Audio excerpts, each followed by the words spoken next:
It's 3 a.m. 22 months ago, we left Goodhart Way. 22 months.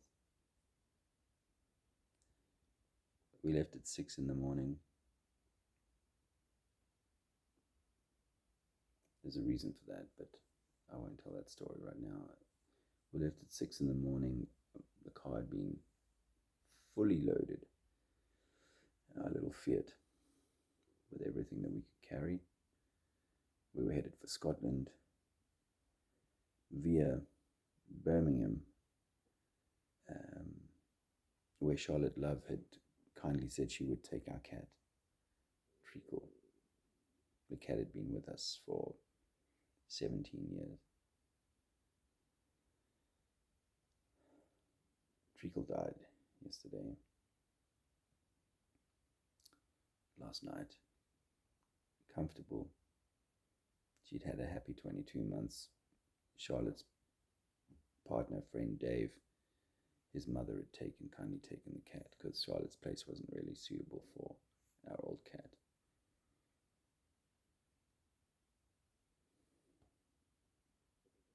I'm very fond of animals. We also had Pebbles, the dog, with us in the car. And she came up to the farm. She's done a lot of the traveling with us over the last 22 months. She even came out to Portugal.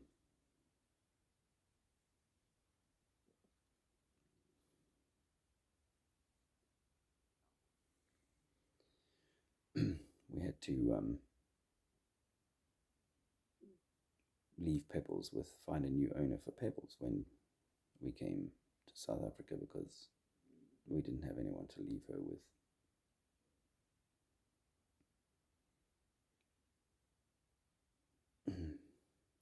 Zizi's been asking to go and see Pebbles, go to Pebbles. He wants to go to Pebbles' house. He's been asking that. He doesn't really remember Treacle, I don't think, because we never saw Treacle again after the 1st of October.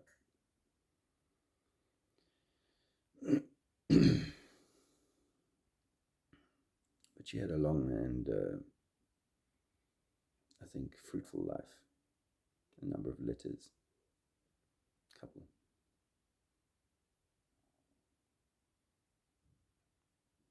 I do love the animals. And this place we're staying back at here, near Durban, they have a border collie. I might have mentioned Gus before, but this border collie and I are pretty tight. And what I've enjoyed about Gus is the love, and I know there's some people out there who know exactly what I'm talking about. The love that the animal can receive and will offer. And it's such a pure connection. And I cherish that. I think that's a highly valuable thing in these times because, you know, our love is our giving and receiving of love is tempered in times of dissonance, fight or flight. We can't offer that true soft love. And I've been thinking about that, with Zizi, because, the first 2.5 years were, pretty much, I was so pleased with the progress and so pleased with his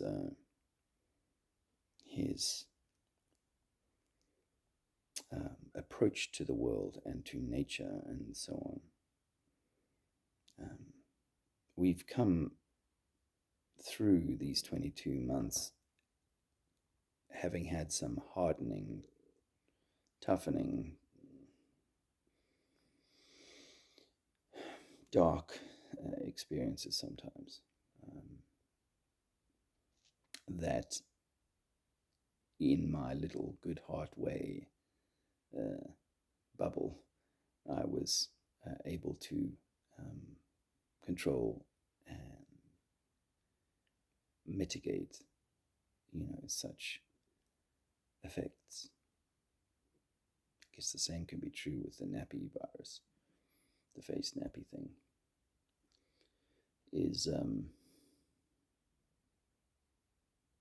in the beginning, I tried to protect him from seeing some of the shocking things of, the Ninja Turtle faces in town. I remember the first time he saw one. It was black. Young guy, actually, at a fruit and veg place that we stopped at in Lincoln, not Lincoln, Norfolk. I remember his, I'm going to say surprise, but it was probably shock at seeing this strangeness.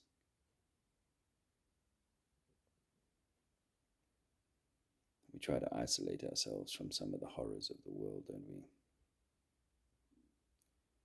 But I guess we have to confront them. We went to an interesting hobbit hole up in the Midlands at the weekend. And it's a it's debatable, but are we to simply hide from it all and avoid it all because it's all so dreadful? Well, I think I'd like to raise my brood and fruit and vegetables in an environment like that, but I'm not sure that's all she wrote. If you're going to be in the world and not of it, I still feel like there's a desperate need for the antithesis.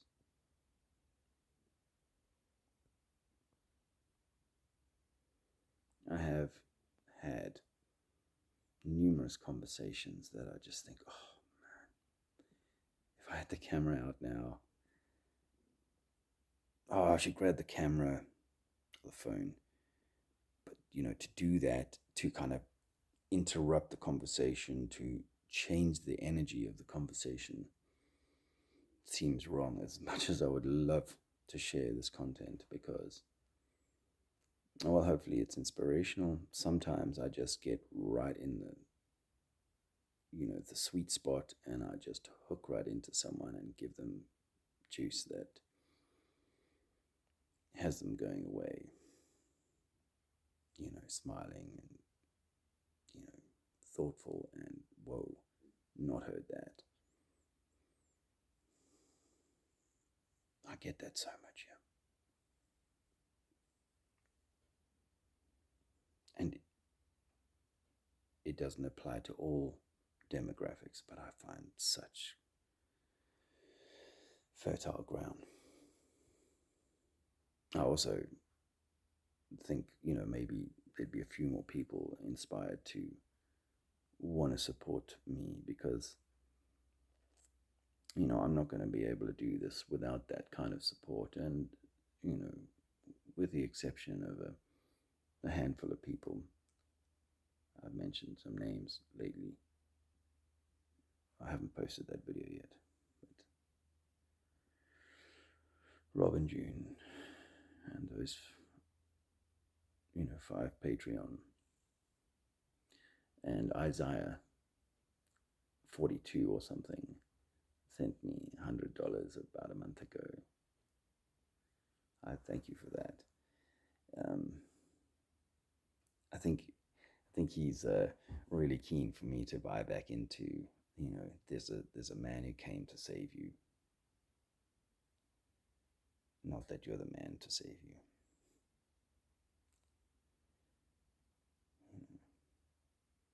are the woman. You are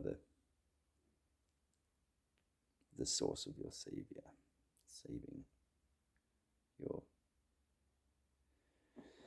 that but I just think that some of that content, because I know that Rob, who very generously sent me or us £400 the other day, he was inspired, I think, by a brief shot of some activism that I did, which wasn't in my recent top 10 playlist anyway, or top 5, but I am doing work here. I am doing things here, and we are obviously on a very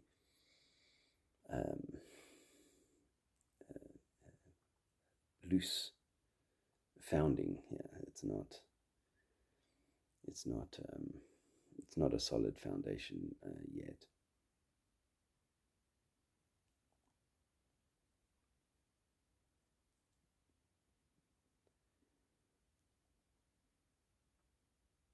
Some days I think about, if we do go back to England, could I get Pebbles back?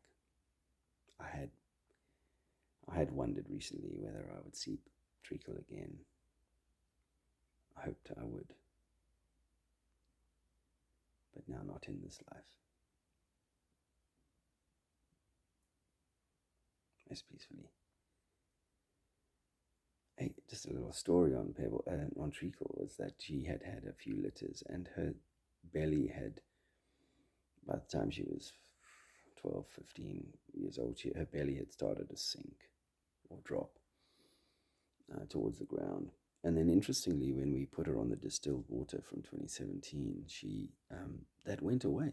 That sagged belly, that she wasn't fat. It was just like a hanging thing, and then that went away. Distilled water, guys. I've been off it for a while now, and trying to do my best with.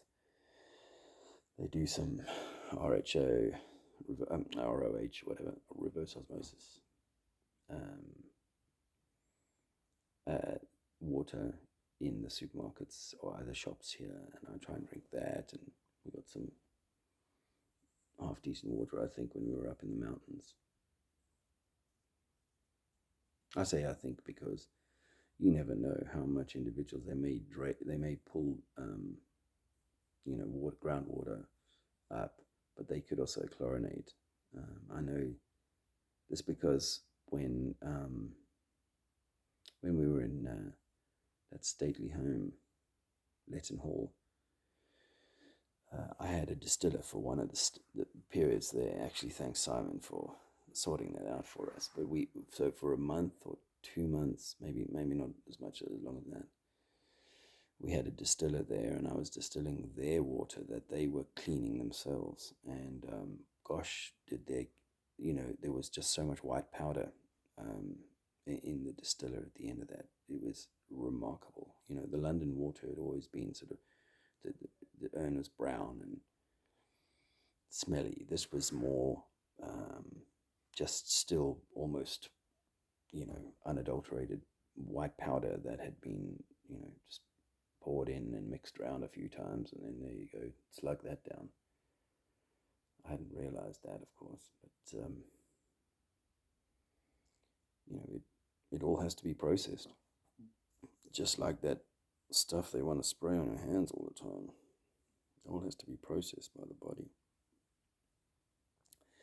So I know my eyesight is failing. I was even wondering if I wasn't starting to build up, lower abdominal male-related blockages.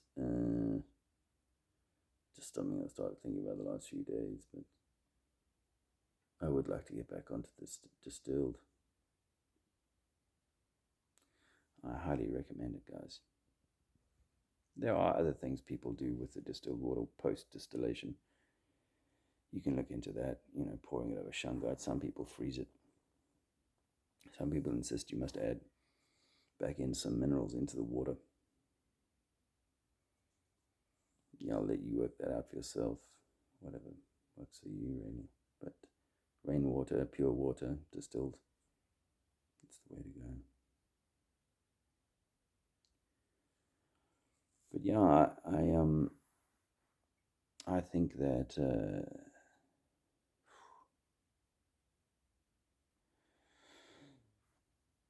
we are.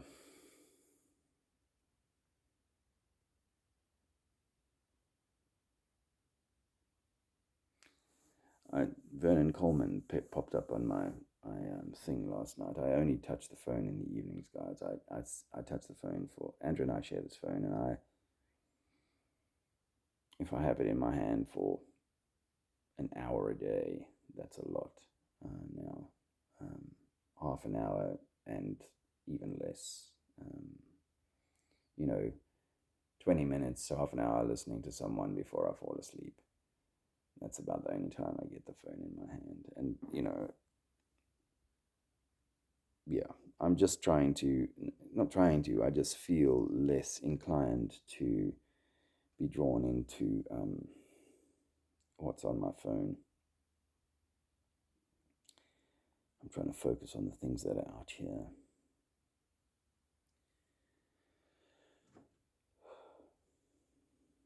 I spoke to my friend Harry MacDonald. We communicated recently, John Smith Global,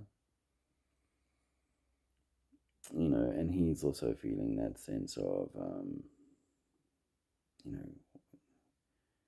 what is there that we can do,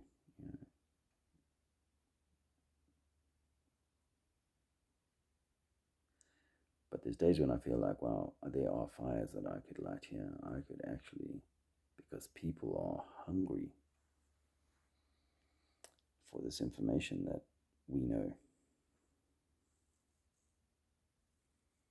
But I don't know where it leads, and I don't know where this is leading me. And I will just continue to try and walk it with integrity. And I think what I was saying earlier on, I got off the point, was about love. I think that in the example of Alexander's life, love got replaced with an environment of love, a petri dish, a garden of love, got replaced with a garden of more fear. And fear and anger and these things, they kind of go hand in hand. Perhaps I lost my softer, loving touch. I felt that when I was getting, hugging this dog, Gus. Zizi's also seeing me hug this dog, Gus, and starting to show that actually now. He's starting to show that, because for a time he was wanting to kind of chase the dogs and smack at the dogs. On the farm, the dogs are quite bumpy, and he's had some interesting experiences with dogs over the time, but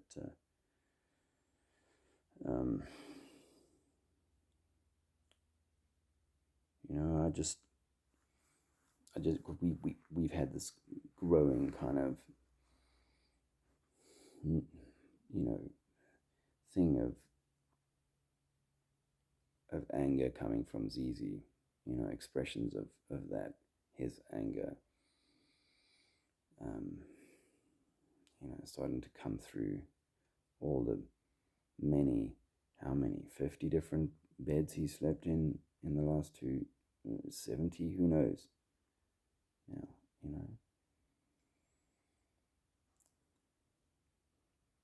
so much instability, so much.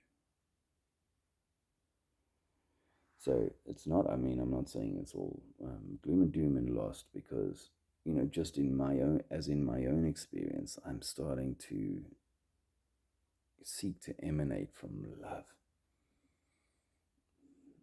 Greet even those that are doing this, even those that are consenting and therefore doing this. They are creating, they are the reason for this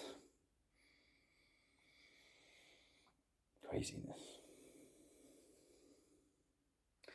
To even meet them with love. This is my test, my learning. And I think that for Zizi, Yes, I realize that, him being brought into these states has the opportunity, or we have the opportunity to help him confront them. Because for no doubt, each of us has been traumatized in myriad ways in our days. Yeah. And we must confront that trauma. It is our personal trauma.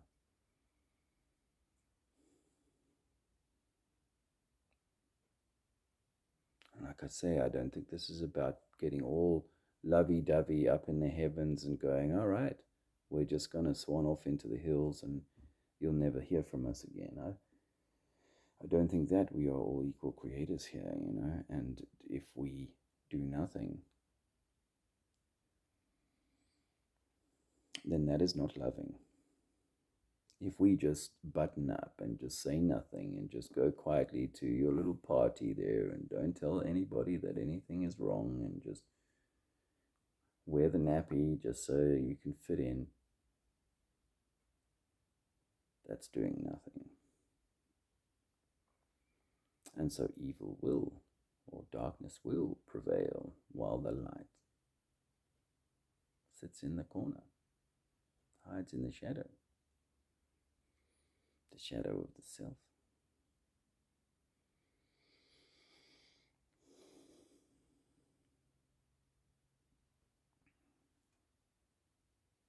The place we come from is of so much love. The place we return to is that place.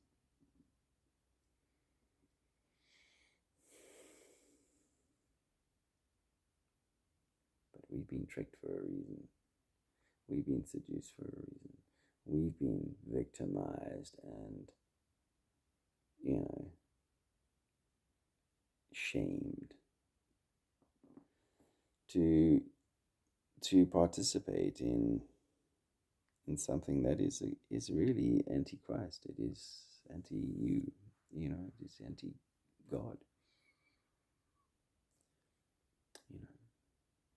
But according to my dad's wife Emma, and my family, essentially, really, I'm not just going to dig out, and most people I know, it's it's like no, don't speak of it. Don't mention Uncle Fester. You made the Uncle Fester reference. I think I haven't loaded that video. I don't have very good Wi-Fi at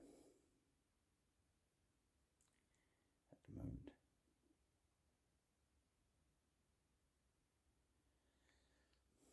As I said, it's 3:30 a.m. It's actually 3:33 according to that, but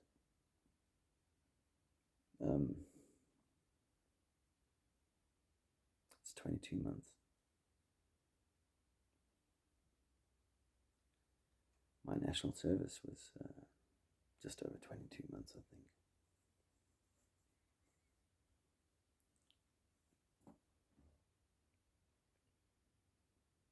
These have been harder months, with the exception of the killing part.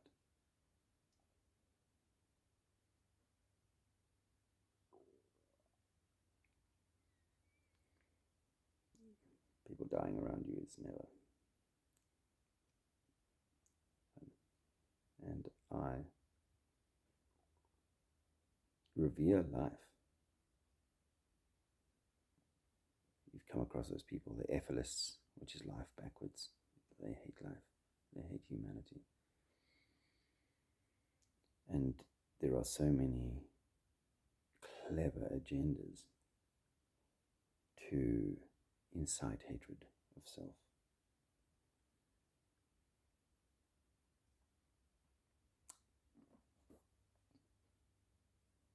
I listened to a little bit of Russian vids talking to Santos Bornacci a few days ago. These are fellow vegetarians, and when a couple of vegetarians get together, or vegans, I don't know, those are the vegans, but the more extremist dietary thing. But when you get to two or three of these guys together, then they will speak their minds and they will tell you how little respect they have for people who choose to eat meat. And despite there being biblical verses that I've seen that say, well, it's up to a man to choose for himself, and it's not a bad thing to choose. What is bad is to show,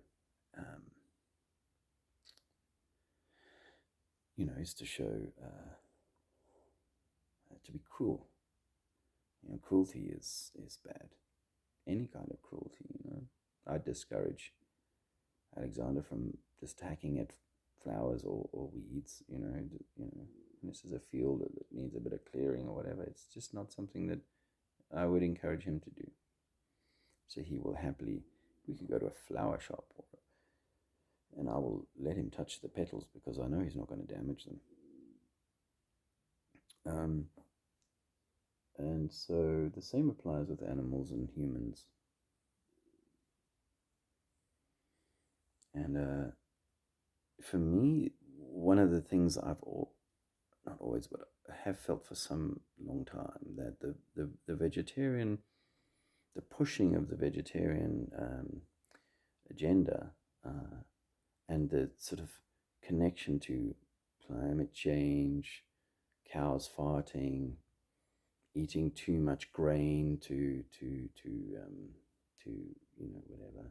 And then on the flip side is the kind of gluttony element of the meat eating, which a lot of people are involved in, yes. And the kind of grotesque, industrial farming that we see.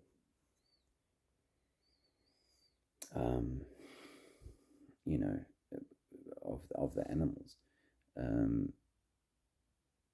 It's as though, these things are not to be encouraged, but it's not to conflate what your dietary need is with what the industry is doing, is a straw man. And I would expect better from so-called senior truth seekers, for them not to kind of, it's like saying you shouldn't drive anymore from here to there because the car company is raping and pillaging. Well, I might choose a different car if car maker, because that one is doing what they're doing. But at the end of the day, to say I should no longer drive because the car companies are bad, is to make me responsible for something that's going on out there. And while I'm talking about industrial farming, can I just finish this? While I'm talking about industrial farming, the example we saw up in Dundee of industrial grain production, maize, corn, so on. It's horrific, actually. The soil is absolutely denuded of life. There's very little, evidence of insects and bugs and things like that. We walked down this dusty path, a track to the river, about 1 kilometer, and a number of times. And in the course of that, Alexander's skin on his feet, the upper part of his feet and his ankles, became almost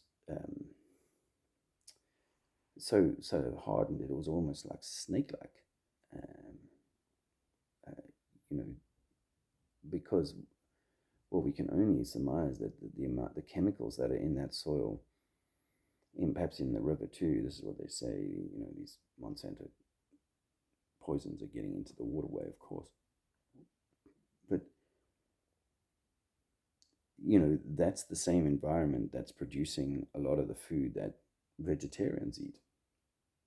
we know that ideally we should be growing locally, organic, uh, loved produce, vegetables, fruit, animals. Um, you see, one of the you know, what someone say, well, then would you eat Gus? Would you choose to eat your pet? No, of course I wouldn't choose to eat Gus, not my pet, but I wouldn't choose to eat the dog, um, unless there was a time that my family was so hungry that um, there was really no recourse, that I was forced to do that. Can you imagine how painful? I mean, I'm gutted at losing the cat to old age. Would I really choose to do that? No. Truthfully, if the only meat that I could get was from my own chickens, my own livestock, then I would probably eat less meat than I do. I would say that that was true. Um, I'm sure there's plenty of things that we would eat less of. Bought a kilo bag of mixed nuts the other day. That wouldn't be viable unless you were growing your own trees to get such a large amount of nuts in the wild. You'd be happy with a handful and go, yeah. Okay, obviously if you found a tree, but I think the point is that yes, there is. You could point. I mean, what is it they say? The Christians are all over this one. Don't look at the speck in another man's eye when you have the log in your own, or judge ye not, and all that. So I'm not seeking to judge these guys, but just to point out the kind of, where's the love, where's the kind of like, the inner standing of, it does appear to me that we were raised in an environment in which these animals were created by us or God to provide a certain function. Some of them were beasts of burden, revered for their strength and their ability to kind of pull a load, a wagon, do some tilling of the soil, all that sort of thing. But it also seems to me that our Creator, or we, decided that we also needed animals that provided us with materials for clothing and food, primarily food. How many of the older, as far as our history goes, how many of the older tribes relied on the leather for footwear, or for keeping warm, maybe even making a structure. So God didn't make the pharmaceutical companies that keeps vegans healthy. Okay, that's not fair. But God didn't make the health food stores. These things were not in the natural environment. So come wintertime, when there's very little food on the ground, if you can't find one or two buck, or perhaps you've got a goat or two, that 10 who that have been feeding in the field, then these guys have been storing up energy, and you would lovingly slaughter them and take their food for their energy, for your survival. I think it's one of the luxuries of the modern world, if you like, that we can say, oh no, we can choose. We can choose never to eat a certain food, or we only eat a certain food, or whatever. We can do that sort of thing now. Speak to tribal people who don't have the refrigerators and the supermarkets and McDonald's. McDonald's do a vegan thing now, don't they? A veggie thing or something. I know, you know what, and if you're a vegetarian or a vegan, and anything that I've said has upset you, I really think that's because you're carrying a certain vibration. I really don't mind if someone chooses to eat only lettuce leaves for the rest of their days. That's absolutely their choice. But for them to kind of look over the fence and say, oh, well, because I eat lettuce leaves, I'm better than you, it's kind of small-minded place to still be, really, I think. And the evidence isn't clear that this kind of complete avoidance of anything animal is the best and healthiest way. I typically find the vegetarian or vegan types to be thinner. Women have told me that they fail to have their menstrual cycle for years. People's teeth and hair, is often compromised for this lifestyle. I'm not saying it applies to all, but I'm not convinced. I'm not looking at Santos and going, wow, that's the paragon of vibrancy and good health. So, Julian St. John, a guy I listened to, he's also a vegetarian, and he's also only in his late 40s or something, seriously sick. Santos, seriously sick. And ex-vegans, like Lisa, who people will know from the Globe Light Tour, she was like right up there. You know how full on she is about what she proclaims. And when she was proclaiming veganism, she was, one of the most vociferous vegans in the country, in England.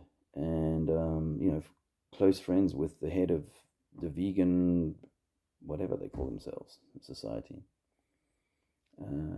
And 7 years, 8 years, I think. And she had to walk away from it because her health was so compromised. That doesn't mean she sits down and eats GMO, corn-fed, burgers at McDonald's. Of course not. She has a modest amount of these things, but it's to eschew it all is almost to say that God didn't know what he was doing, because why create sheep if you're not going to use them for their meat and their wool and their leather at the end of the day? Use all of it.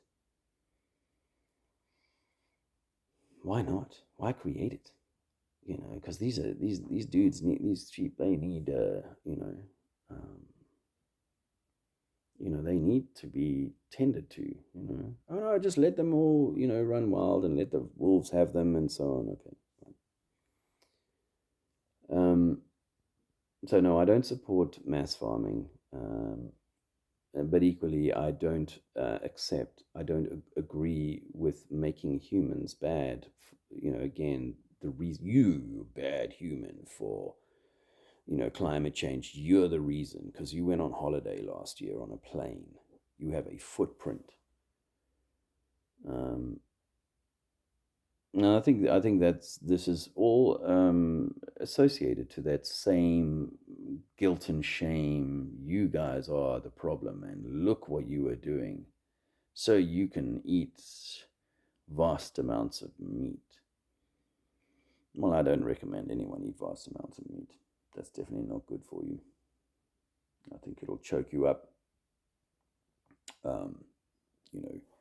And if you're not moving things through your bowel quickly enough, that meat can go, rancid. I mean, this is what is a little bit, it's a little bit petty to be honest, where guys are saying, they're eating rotten meat. Well, it's, no fool is going to eat rotten meat. Well, only a fool might eat rotten meat. But, it's like, come on, man. What I put in my body does matter. Of course, there are times when I've eaten food that isn't great for me, and of course most of the time the meat that I'm getting in my life, I can't be sure of its its life experience. And I recognize that if an animal dies in fear, if an animal is carrying a terrible vibration through its lifetime, then that vibration is in the waters of the food you're eating, in the meat. Same applies to the vegetables, by the way. Like I said, a lot of the corn we're getting, a lot of the food we're in the main supply chain is all, it's all Monsanto nowadays. It's all these mass farms doing megatons, and doing it, with toxins. So we do have to be careful about where we try to be careful about where we're getting our food from, whether it's meat or veg or fruit. When you rub an apple on a clean sheet, for a while, you'll see that there's a lot of wax and other stuff that's on these things. Not so good for us, man. So, yeah, I mean, it's like I don't see us like stepping forward into like a more loving and to judge someone for the way, because we were brought up with certain ways of doing things, right? And now you go, oh, no, I've learned that you shouldn't do that, you can only do this. And if you don't, then you're,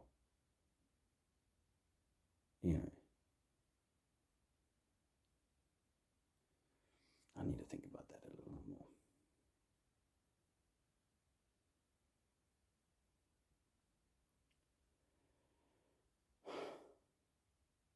But we do need to find more love and less judgment, certainly for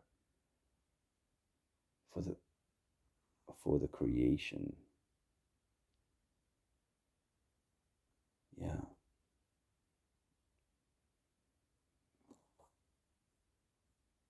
Yeah, I mean, if you can live, I think that you can live on fruit and veg for many, many years and be extremely, extremely healthy. In fact, you can live your whole life.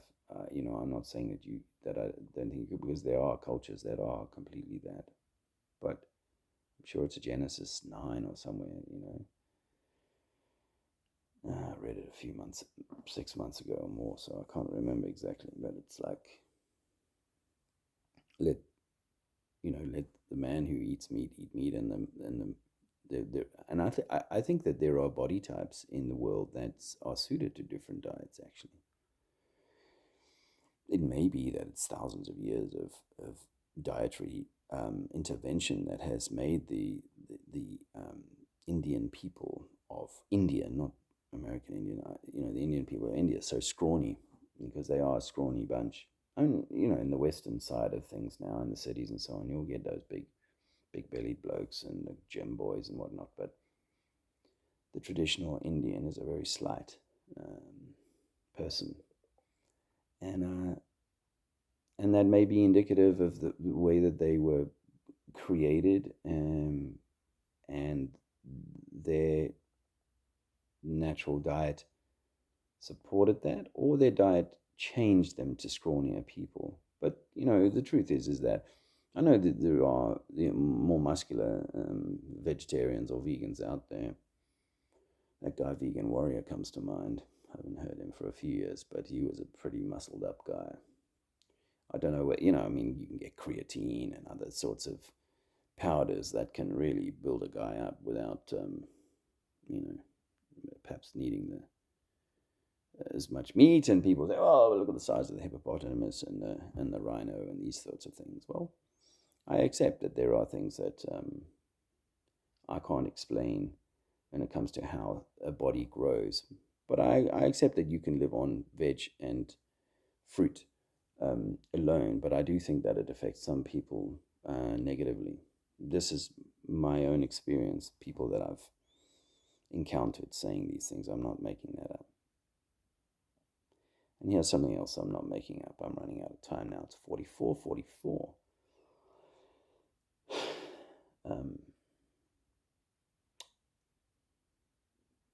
I spoke to some homeless guys yesterday, down on the Durban beachfront. One of them says to me, intelligent guy, Johan, very Christian. One of them says to me, Johan says, by the way, a very long time friend of mine has a funeral parlor here in Durban, one of many funeral parlors. And he said to me yesterday that he just buried 11 people who'd taken the needle. 11 people. And I said, okay, I'm wanting to be devil's advocate here because I don't want to just jump on that information as though, wow, proof. He said there are other undertakers who were reporting like this as well, but this was the direct story that he could tell, that in my parlor I had 11 last week. So I said, are they all old people? Because I have to admit that, you give an old person a bit of a shock, then it could be a toxic load that pushes them over the edge. And they might only have been 3-6 months away from the end of their time, and they were lined up for the stab. And it pushed them over the edge. He said, no, it was a mix of ages, actually. It wasn't just older people. And not only that, 2 of them died within hours or minutes. It was like a very quick end after attending to the societal control program.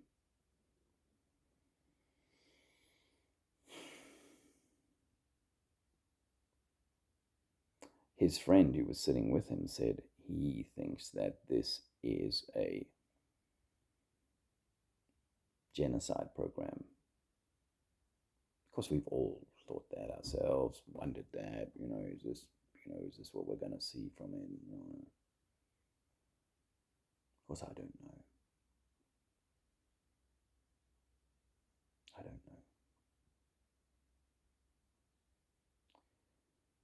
But what I do know is that we are, as a species or as the creation, as whatever, we are being put through the ringer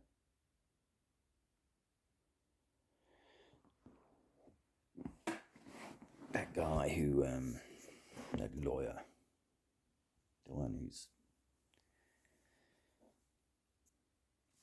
lovely ass, I got to the hospital in enough time to save him from dying of blood loss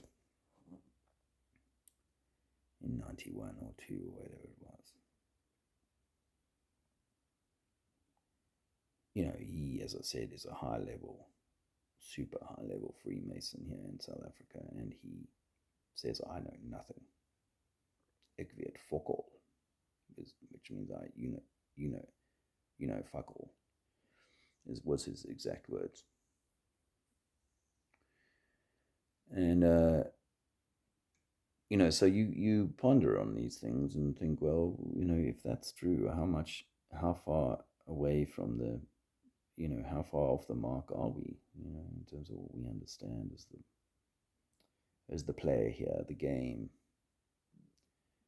Are we to, is it perversely somehow to our advantage to be shown this is how you've become as human, and the natural progression of this need for security, this need for Big Daddy to step in and protect and, eschewing nature, eschewing God's promise to, provide this thing for us. Now trusting Fauci and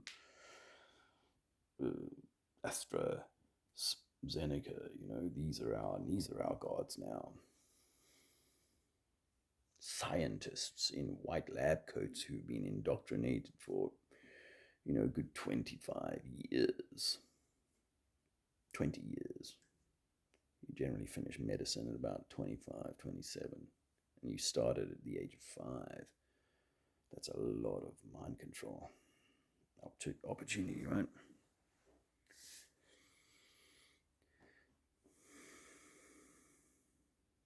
So maybe this is being done, this is happening because of things that need to happen. I don't like it.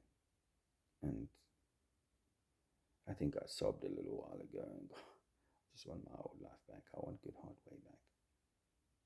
I want to go back to the 15th of October 2018, the day before the police raid, and just try and maybe take a few different steps.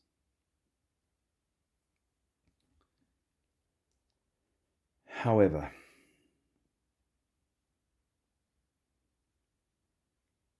if it doesn't break me, it's going to make me a lot stronger.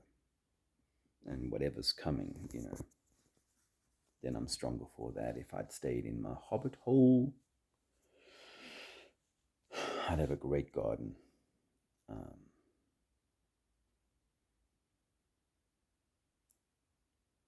But perhaps I wouldn't have had the tempering. See, because it's one thing to kind of like spend your time in your garden, loving on your plants, loving on your dog, all that sort of thing, But if you cannot love on humanity, then you're still like, you might just as well be, Linda McCartney. I love you vegetarians and the vegans. I love all of humanity, I reject darkness. I constrain darkness. We need darkness, I suppose. We need the contrast. God, I guess, wants the experience, the thrills and the spills. But we know it should be done in a loving and honest way. This is where we are.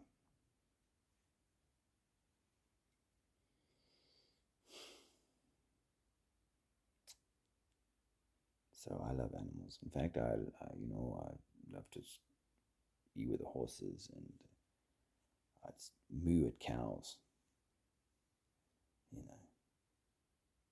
But I am the I am, and the I am created the cows.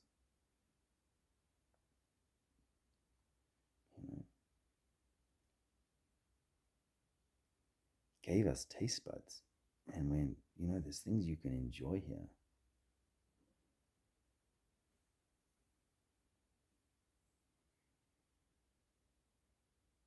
Santos mentioned semen retention, and perhaps I'm just not disciplined enough, but yeah, it is true that if all you want to do is be frivolous, party, shoot your load 5 times a day, then that's going to shape your experience here and your time here, right? I'm not saying you should never retain your semen. Maybe these are things that I still have to grow into, but yeah, it feels like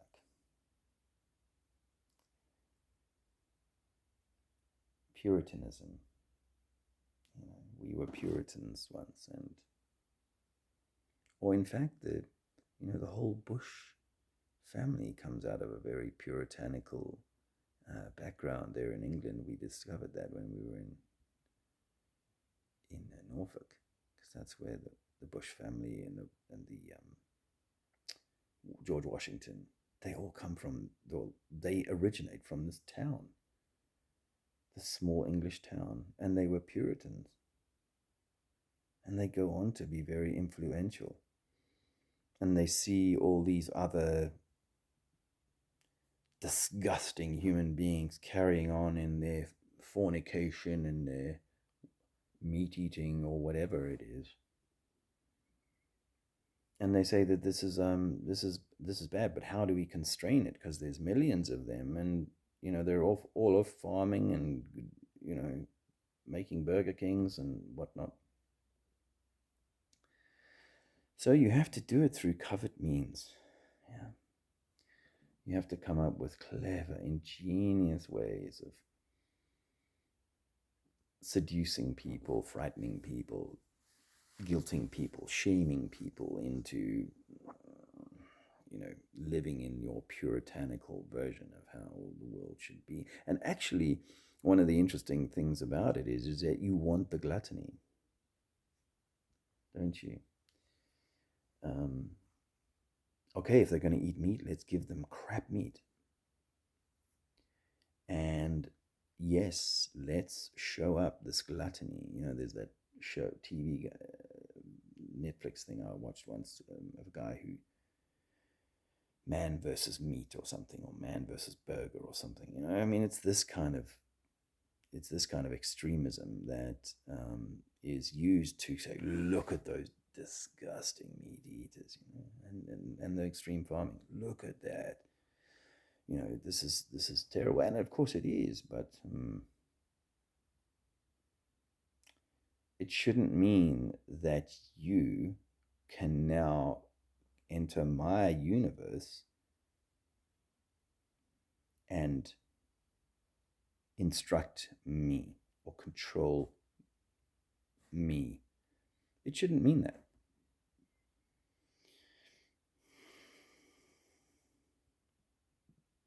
Because it's actually not loving. It's not loving. And it is my genuinely, honestly held belief that we are made of meat and all these different connective tissues and so on. And we see them as that, but of course it's all vibration, it's all frequencies, all energy. So I think that we need to match some of those things. We are water, we drink lots of water.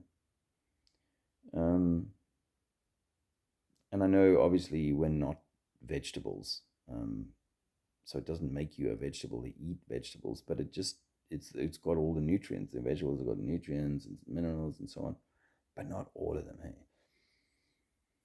so yeah, to me it just is a bit of a no-brainer that if I was God and I created a place that I wanted to go and sample things, taste some lovely meat,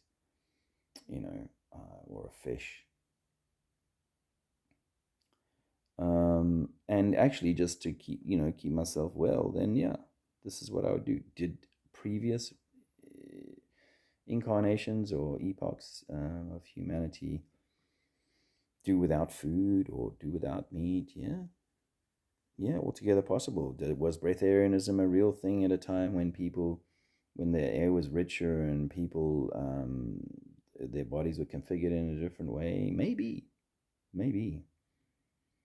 But then again, we weren't necessarily 666 carbon hard matter in the way that we are now. It could have been more like an avatar type thing where people are more like, light beings.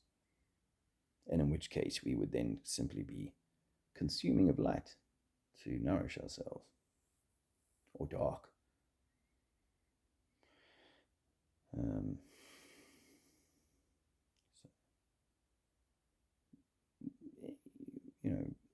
I think one of the most valuable things that you can do for your own well-being is that when you do eat the food that you eat and drink the water that you eat, is to cherish it and love it, rather than saying this is shit food. Because if you cast that spell onto your food, then perhaps that vibration will come into your body. So to thank the food and to love on the food is probably the best approach, if you can't have grown it all yourself. Okay, I've got gone on for an hour now.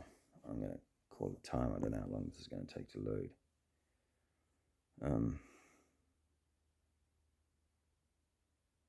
Yeah, I miss my cat. I miss my dog. I miss my much more centered, balanced life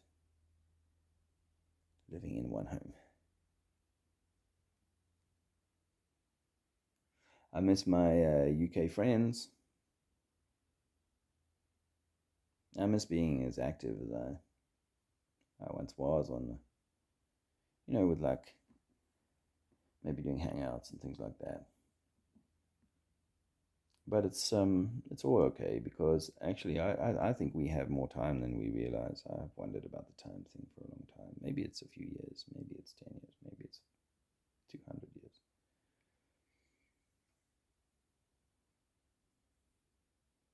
Even if it's 2 months, it's like, okay, be ready for that mind, body, and soul, because what they did was they affected your body, poke you in the foot when you're born, give you a few of the needles and a whole other loads of things. Get the body, get the mind in the school and the TV and so on, and soul. Well, that follows along, doesn't it, really? I think that's the point. They want the soul from you, or the soul of you, or the retention of the soul. Maybe that's what they're doing, Soul retention, solar retention. Don't worry about the semen retention. Look, don't waste your semen either.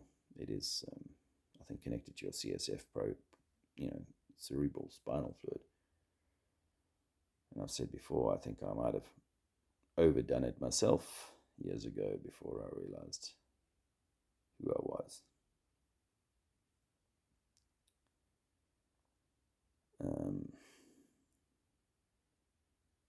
So, we think that that's what they're after, is the soul story, but they need mind and body to lead the way, to misdirect, to overfeed, to hate on, to be in defense of and in fear of. They need that, because then we're disconnected from soul. You know what I mean? As I'm talking, I feel certain loving feelings welling up, and it's like, that's what you really want to reconnect to, all of this like furore of horror story and so on is intended to keep you away from that. Sorry, I'm not looking at the camera. I'm wanting to talk like I'm just talking to a friend rather than having to look into the camera. Andrea said to me the other day, you were looking all over the place, and yeah. Anyway,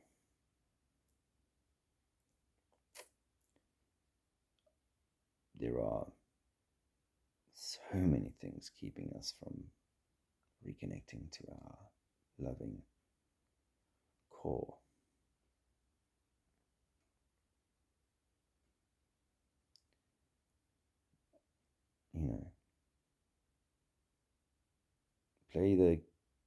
Hate the game, not the player. And maybe you don't even have to hate the game. Just realize the game is taking us somewhere, and you can go on that train and you can go on that train, or you can. It's hard, isn't it? I mean, as I'm saying that, we went into this computer store the other day, and the guy was insistent that the napping go over the nose. And I allowed myself to be in that shop for a minute, maybe a little longer, all the time thinking this is insanity. And I feel really uncomfortable just being in this guy's space, that he's so Nazi.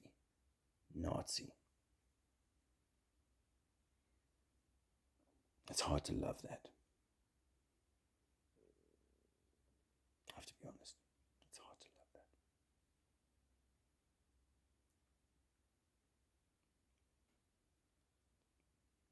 because we are the players creating this situation. We have to do something. Surely.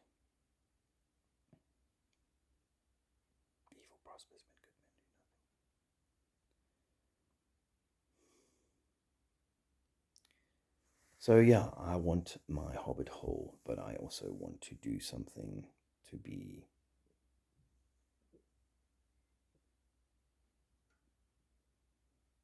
because this is all fear and guilt and shame and horror story, and it doesn't have to be like that. It doesn't. But people have been seduced, people have given away, people have been hypnotized into. It's like the dawn of the dead. By God.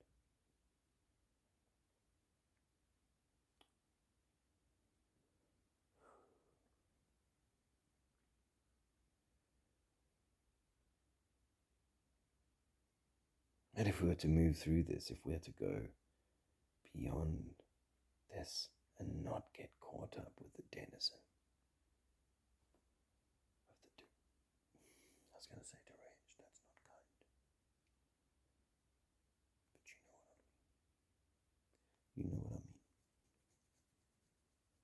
I'm so sorry. I'm so sorry that it's gone like this.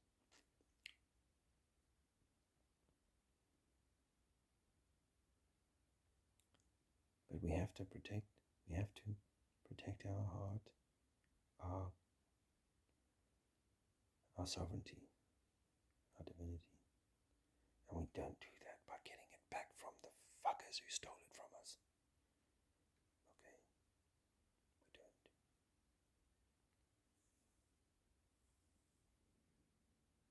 We get it back through loving action, through cooperation, communitarianism, through finding a way to build something.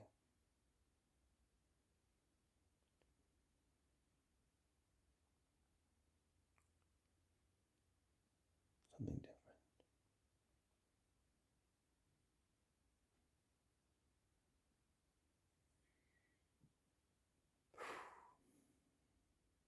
I don't have all the answers, friends.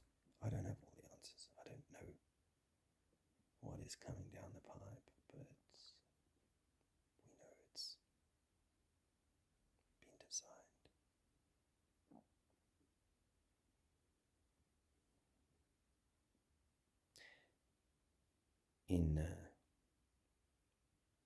In the Cape Point area, they have these terrible forest fires every now and again. But these forest fires are the only way that the protea seeds will germinate. They lie underground for years and wait for the heat of the fire, and that's the process that kicks them off again. Wheat and tares.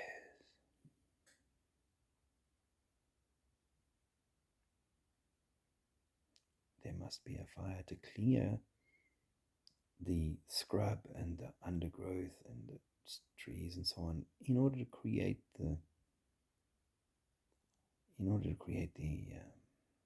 space conditions for the protea, beautiful flower, to begin her process, or its process of life, new life, and beautiful it comes up. So maybe, because there is a nice way of thinking about this, is that we are all one, we are all eternal, and that no matter what happens in this journey, like with my cat, it's all good. You go back and what have you. Do you come back here in a recycle program? Maybe, but and that's where the karma comes back in, because if you've left a shithole for yourself to come back to, then enjoy it. Because we're all in the same boat. But the yellow submarine. But if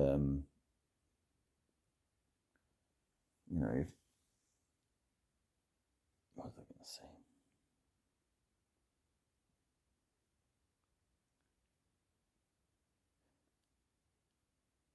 yeah, that it doesn't matter. The Noah flood story. Let me talk about history. It's not history, but let me talk about that story that we all think that there is some credence to.